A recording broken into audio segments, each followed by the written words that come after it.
absolutely insane tone woods. That's the story on this pair of custom GAs from Taylor that's available as a limited edition in limited quantities, so stick around.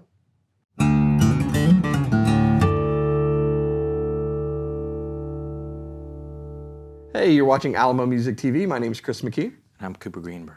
We're here with Alamo Music Center in San Antonio, Texas. You can find us online at alamomusic.com. If you're new to the channel, make sure you subscribe, you turn on notifications, you like our videos. If you want to support the channel, visit our spring store link below for custom swag and check out our podcast. It's called the Fretboard Confessional, wherever you get your podcast. Also, if you want to support the channel, feel free to buy Cooper and I some courtside tickets to a Spurs game. I think we got to get on that Wemby fever, dude. Yeah, come on. Hey, David's a friend of the store. David, what can you hook us up? Old Admiral. So he couldn't play either of these, though, because he's a lefty. It's unfortunate, because these are insane guitars. So we have a pair of custom GAs that just came in from Taylor, and they are, when I say limited, I mean limited. So we only have 2 of each, and the total amount available is very, very nil. That's why we only have 2, because if I could have taken 10 of each, I would have. What's great about these is you should buy them as a matched set. They are basically contrasting twins here. Little yin and yang action. Little yin and yang. So I'm going to talk about mine, and then you can talk about yours. So custom GA, Grand Auditorium with the armrest bevel. This one features all Koa construction. It's AA Koa. They say, this is insane Koa. They say because that's as high as they're currently rating. But, yeah. So really, really nicely figured Koa for the top, back, and sides with maple appointments. So you've got flamed maple binding, and then the armrest and a back strap. And okay, I'm going to turn this around because this is so crazy. This is crazy, crazy wood. This is extremely highly figured and very beautifully colored Koa. It's got an abalone rosette, ebony fingerboard and bridge. It's got the reflections inlay. And on the back strap, you have some more flamed maple. So if you're a fan of Koa and flame maple appointments, this guitar is for you. You know, even looking inside and seeing the wood on the back from this is nuts. Now what's cool about it is they have done a color treatment on this according to the specs, but it's basically like a tint over the whole guitar. It's not like an edge burst or anything. And what I like is this really reminds me of like late 90s Koa that you'd see from Taylor or from like Goodall or something. Like the stuff that I haven't seen in a long, long time is what this reminds me of. It's the stuff that now we only see on catch guitars. Yes. And like really high-end customs. I think, you know, with our K24s, we got some really, really nice sets, like the Alamo ones. Yeah. And catch guitars, we see them, and on like really limited one-offs. These almost feel like they should be catch guitars. These are total like mid-year catch guitars. Yeah.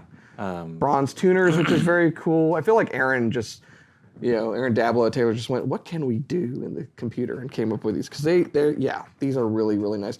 Oh, also not to be overlooked because it's a nice little thing. These stained bone bridge pins. Yeah. They're just so nice and warm. It complements the whole guitar. I love the binding up and purfling up here on the neck. It's just a gorgeous guitar. And it's the yin to this yang is, of course, the one you've got. Yeah, so if you like Koa with maple appointments, How you about might dig maple on with maple Koa? with Koa appointments. Obviously not a maple top, but really nice Bearclaw on that. Extremely cool top. Yeah. And I like, so Bearclaw, but they've done the edge, like the vintage. It's kind of like the 600 series, which I love. But yeah, so you got the single ab, bound sound. It'll get you where you need to go. Get you where you need to go. Bound with Koa, really nicely figured Koa binding, and into the armrest, which is crazy. Yeah. And then, you got, That's really nice maple. Really, really nice maple. You know what this reminds me? I mean, okay. So some of y'all know, and we haven't revealed all of the cool stuff we did on the Taylor trip, but one of the things we did was pick wood with Andy Powers, which was a treat. There was a set of really, really highly flamed maple that we did. That we had to have. Yeah. With, remember? A Bearclaw top. Yeah. Which I'm like, this is kind of reminiscent. Nice little preview. Yeah. Yeah, it's gorgeous. Same thing over here with the stained bone, same inlays. Obviously, you got the, But Flame Koa on the little back strap with the bronze bronze as tuners. well. These are both gorgeous. I think, so yes, we did our maple and Bearclaw. Yeah. We also have some really nice Koa. We got some really nice Koa. And so these, in the coming months, which I don't, it's tough to tease that stuff because I'm so excited about it and more will come, but we have our customs coming in. We have Catch before too long. These are definitely of the caliber of something that we would have picked because it's beautiful sets, or they would have picked for Catch. It's just cool to kind of have something special and to have them in a pair. They're not sold in a pair, but they're definitely offered if you want them in a pair. And this was total luck of the draw. We have one more of each of these, and these are just the ones that I grabbed. I didn't check the other ones. So if you would like to see what the others look like, we'll have photos on the website and for you to send. But if that was like the first one you pull out, I mean, I am sure the other ones are fantastic. I walked out of the studio with this, and I went to my lovely wife, and I gave her the please eyes. And she's like, put it back. So just, yeah, I'm just looking at the back. It's one of those things where, like any good flamed Koa, it looks different in every angle of the light. But looking from the back up to the maple on the back the strap, headstock, yeah. it's such a nice pair. And it's like you got this arrow almost with maple. Yeah, it's really beautiful. It's so, yeah, and I like this, I really like maple on rosewood and Koa, because it's such a nice contrast. So again, the bound sound hole, it's really, really, really nice. And on maple, I really like rosewood and Koa binding, but particularly Koa because you've got the flame of the Koa and you've got the flame of the maple. And from a distance, sometimes that Koa looks like it's gold. Yeah. The light will hit it and it's amazing. And some nice figuring on the neck. Gosh, these are cool guitars. They're very cool, and they seemingly came out of nowhere. Yeah. So to pull back the curtain, every once in a while, and especially this year, they've been doing some special things. We've shown a lot of kind of limited things, but these were like, in another video where you'll see that we're wearing gear from our teams, we had a special edition 314 with rosewood. And we said in that video, whether it comes out before or after this one, we got the ones that we have. There might be more. This was like a hard, there are no more of these. And so we got... Because, I mean, how much more of this wood could be around? Like, seriously. Yeah, very little. So yeah, these are super limited, much like a Catch guitar or a one-off custom. You get what you get. They chose the absolute best. When do you ever see Koa that's like pouring into it up there and then evolving into just like super tight flame? It's so very nice. unique. So they're beautiful. They also sound really fantastic, but wildly different from each other. Well, I'm not going to take your word for it. Let's take a listen for ourselves.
And I was distracted on getting my cue from Josh because I was staring at the guitar. They're really, really nice. I can't decide which one I really like more. You know, I'd probably get that only because I have a DDSM with insane quilted maple. Yeah. But I love the top of this, like the Bearclaw top of this. Chef's kiss. Just Yeah, it's very cool, and as you can tell, I was kind of playing the same sort of idea on both these, some picked stuff, open chords, and some finger picking. It's not often that when I'm doing demos, I'm like inclined to play a chord and just let it ring for a little bit. You know, I like, because I get nervous and I want to keep playing. I'll give you some lessons on how to do it. The harmonics coming off both these guitars and the overtones, I mean, it was such a nice thing, and it always is with any nice acoustic guitar that you can play a first position chord and it gives you more with, you know, just harmonies, and it's just such a cool thing to experience, especially when you're in a silent room and you just hit a chord and it kind of does this evolution of itself. And both of these had that just in different ways. Really nice example of what an all Koa guitar sounds like. Obviously the wood's beautiful, but the quality of it and its tone wood capacity is great. And then spruce and maple, kind of an underrated combo. I think so. Let's talk about the tonality of these guitars. So mahogany, or Koa rather, it's kind of like an all mahogany guitar with a bit more brightness to it. So you've got your warm mid-range there. You've got a nice focused aspect to it. It compresses. You're going to have more sustain than you otherwise would have because of the compression that comes with it. And it accentuates things like those harmonics, you know, kind of brings up the stuff that's sometimes quiet and gives you really nice overtones. Koa's like this combination of the best things we like in a lot of different tone woods. And maple, everyone's, you know, always like, well, maple's bright. No, maple's not. Maple's flat. Maple's like a very transparent with a really nice sustain. And so you can be you on a maple guitar. It's going to be player reflective. And some players are going to bring out the brightness of the guitar, and some players are going to bring out the warmness of the guitar. You know, usually if I pick up a maple guitar, it tends to sound a little bit warmer than other people that would play the same guitar. And so it's like a really good orchestral instrument. And so these are not just visually a great yin and yang, but tonally, because while that has that compressive factor, this is just going to bloom with every single note and open up and have that dynamic range that's really nice. I also love that you don't have an overload of abalone on these. The wood speaks for itself. The wood speaks for itself. The single ring and the inlays, and you know, it's all nice and it's tasteful, but it's really kind of like our favorite stuff. Yeah. Showing off the wood. Like you don't have anything on this guitar that's detracting because like you don't need an abalone top because the wood's just you don't need all the stuff, and you don't need a crazier fingerboard inlay. I like that inlay, but I mean, not even like purfling or anything. It's just, I love how it's just seamless from the Koa straight into the maple. There's not a line around it of purfling or anything. It's awesome. It's a beautiful four-piece back. A ridiculous job on these. Of course, after this video, we're going to go downstairs because we haven't even opened up the other two yet and compare. And usually it's the type of thing where, you know, everybody wants the one from the video because we always say like, oh, let's pick a really nice one. This was total luck of the draw. Yeah. So if you're interested, if you like the look of either of these, ideally we will have photos of both ready to go and we'll make it happen so you can choose which one you like. This is kind of, if I could, it's like the sad part of our job a little bit because you can't keep them all. You know, it's just, you can't. You know, you can't have every single amazing guitar that comes through or that you play. But the nice thing about it is, hopefully, they end up finding really good homes with people that just cherish them because they're special guitars. So, okay, I'm done waxing poetic. Yeah, it's for, you know, get them one for you, one for a friend. One for a spouse, one for a child or sibling, and just jam them together because it's like puppies, you know, you might as well, you don't want to break up to, you know, take both. They got to go together. Yeah, they're just gorgeous, and it makes me really excited for what we have done, even more so because we only got to see the wood. And I like to think some of the wood that we picked is as nice as this, Yeah. you know, up to this caliber, and seeing like a finished product of Well, something is the most exciting part. This excites me because I know the piece that we picked was insane maple, more so than this. And Andy advised us very accurately to pick a particular Bearclaw top because of the coloration, because of how deep the flames were. And so this is going there, but it's not even as crazy as the one we picked. So yeah, I'm excited about it. Very cool. If you gorgeous. are interested in these guitars, before we become too attached, you need to go to our website, which is alamomusic.com. And if they're not on there, that means they went very fast. Yeah. Because these are the types of guitars that I feel like, in terms of customs, go the fastest. They're the formula that everybody likes, but just great representation. We only have 2 of each. Yeah, two of each. So act fast. And ideally, you know, you get one, but we can do our best to help you recreate something like this. So I was going to say, if these happen to be gone, and this is kind of what you're interested in, one, know that we've got something similar to this coming and some cool Koa stuff coming. But yeah, if it's gone, we can work with you on a custom guitar. And you know, if there was something like you didn't really like the inlay, you can make those changes. So that's always a good option. And select the wood that's going on the guitar. So know that's available. But if you got these right in front of you, there's no use in waiting for 6 months to get a custom one. If we still got them, grab them while they're hot, because they're flaming hot. Cheetos. I love that. Yeah, the Cheeto guitar. Got it. You remember that Cheeto burst? I do remember the Cheeto burst. I never want to see a tangerine burst Les Paul studio That ever was again. not a good-looking Les Paul. But I digress. If you're new to our channel, make sure you subscribe, you turn on notifications, you like our videos, and you keep coming back for more, and we'll see you next time.